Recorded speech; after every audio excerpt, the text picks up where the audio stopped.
Bonsoir. Le président de la République a présenté au nom de la nation ses condoléances les plus attristées à la famille du regretté Serigne Mouhamadou Makhtar Laye, Khalife général des Layènes, à toute la communauté layène ainsi qu'à la Oumma islamique. Que Dieu l'accueille à Firdaus.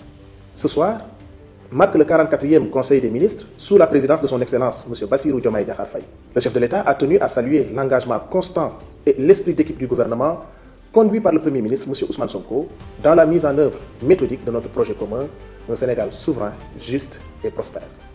Cette année de travail intense a consolidé les bases d'une transformation durable dans la paix et la solidarité nationale. Revenant sur la célébration historique du 65e anniversaire de l'indépendance de notre pays, le président de la République a magnifié le succès des festivités. Ces moments forts, marqués par une mobilisation exceptionnelle, ont été le reflet d'une unité nationale retrouvée et rehaussée par la présence fraternelle de plusieurs chefs d'État africains. Le chef de l'État a adressé ses vives félicitations à nos forces de défense et de sécurité, à notre vaillante jeunesse, aux artistes, ainsi qu'à toutes les forces vives de la nation pour leur contribution exemplaire à cet événement patriotique. Accordant une priorité absolue à la jeunesse et à la citoyenneté, le chef de l'État a ordonné l'accélération du programme national de promotion de la citoyenneté et la réforme du Conseil national de la jeunesse avant le 1er juillet 2025.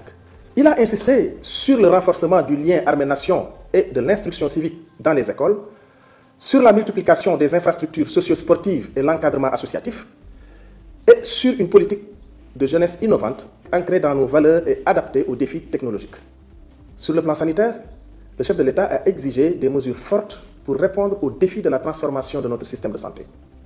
Parmi les priorités fixées, finaliser la réforme hospitalière et moderniser les CHU, lutter contre la vente illicite de médicaments et les pratiques médicales illégales, renforcer l'industrie pharmaceutique locale et la souveraineté vaccinale, optimiser la carte sanitaire et recruter massivement du personnel médical.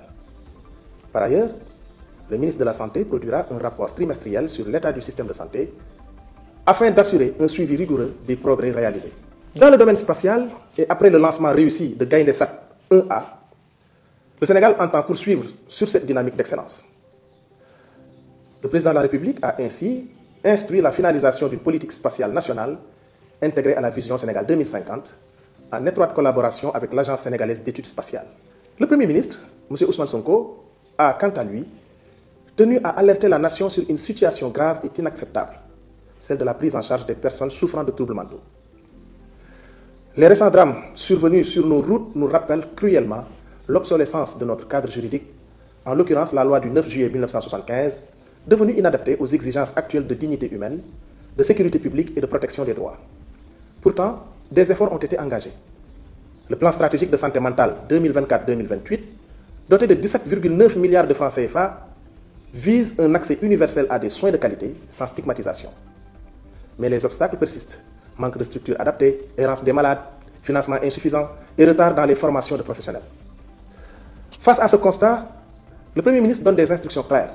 Premièrement, les ministres de la Santé, de la Justice et de l'Intérieur devront finaliser, avant le 30 août 2025, la réforme de la loi de 1975.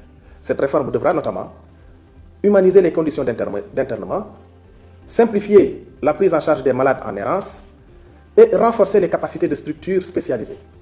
Deuxièmement, le ministre de la Santé et de l'Action sociale lancera une vaste campagne de sensibilisation pour mobiliser les familles et les communautés, car la santé mentale est l'affaire de tous. Le Premier ministre souligne enfin l'exigence d'une mobilisation sans délai. C'est une question de justice sociale, de sécurité publique et de respect des droits fondamentaux. Je vous remercie de votre attention et vous souhaite une excellente soirée.